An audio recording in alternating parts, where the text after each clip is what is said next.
Hey, what's up guys? So in today's video we will see how to enable camera watermark on your Xiaomi Redmi smartphone. To do that, just open the camera app. From here, tap on the arrow down icon over here. Now from here, make sure you enable watermark. And if you select this option, it will apply a watermark of the time when you take the photo.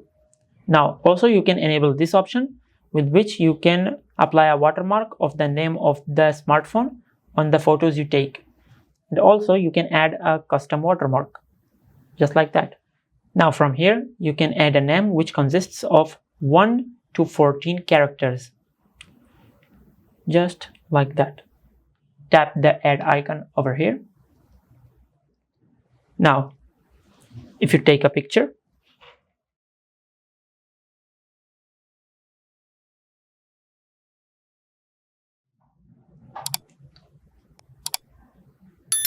a watermark will appear, which consists of the name of the smartphone and the name you entered, and also it applied the watermark of the time. And this is how you can enable camera watermark on your Xiaomi Redmi smartphone. If you found this video helpful, please like the video and subscribe to the channel and hit the bell icon to get notified when we upload a new video.